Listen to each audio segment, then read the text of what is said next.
So I guess you would say this is part one of my journey to remission. I've already gave you a formal introduction of why I'm doing this video blog. I'd like to start from the very beginning and let you know of steps that I may have done differently.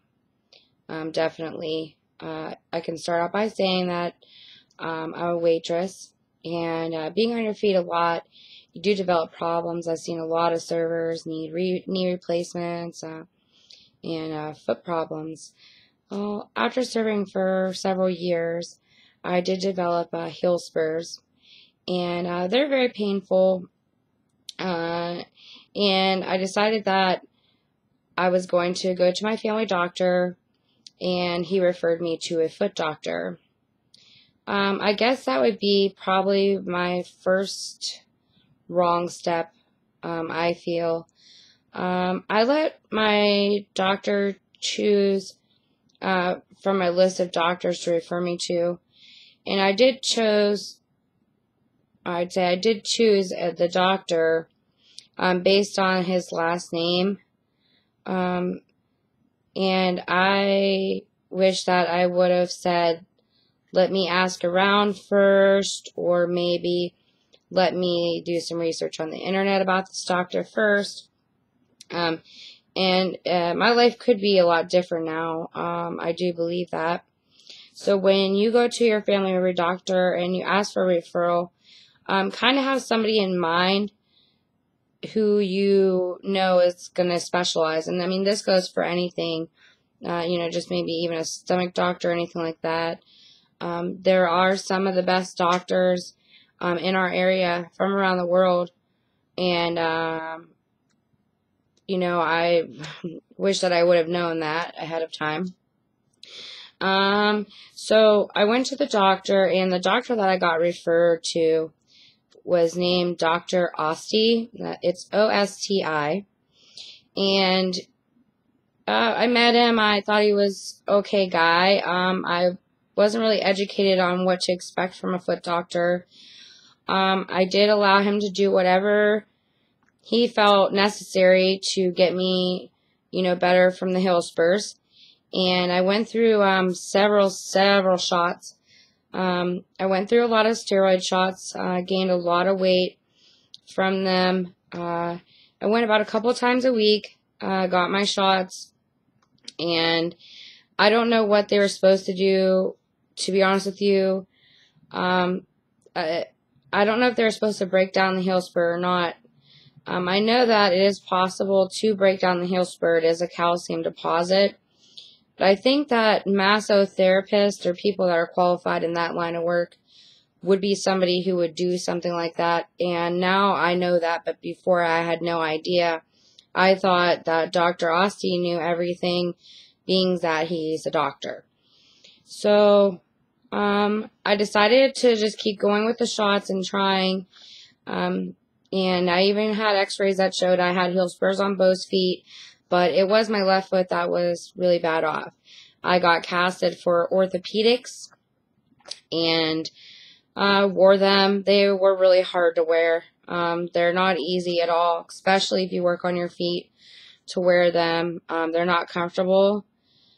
People that think that I'm going to go pick up a pair of Dr. Scholl's inserts and it's all going to be better. I actually can't even wear them. They hurt me so bad. So, always keep your receipt for stuff like that if you're able to take it back, if you decide you want to try something like that. But I had professional leather ones made, and I also let him talk me into, and I say it like that for a reason, into having surgery because of the other option being that the calcium could have been broken up using masotherapy techniques. So I thought, surgery was my last option. Couldn't wait to be out of pain. Was really excited that I was going to have the surgery, and it would only take me 6 weeks to get better. So, doctor said, hey, it's the easy, simple procedure. We'll cut you open, remove the spur, close up, and you're good to go.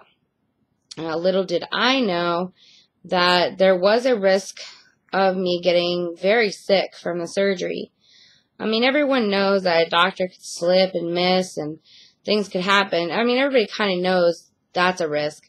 But no one ever told me that you can develop a pain disorder just from being cut into. The nerve damage in the bottom of my foot, I really can't even hardly feel if you do touch it. But my foot is very sensitive now. So 6 weeks gone by, I had my checkup. I let the doctor know, hey, I'm in a really bad place here with pain. It's still really bad. I don't know what went wrong. Well, Dr. Osti just kept giving me shots. And Dr. Osti just decided, well, the steroid shots aren't working. Let's just shoot alcohol in her foot. I don't know if any of you all have ever heard of that before, but that burns really bad, and I don't see any point in it.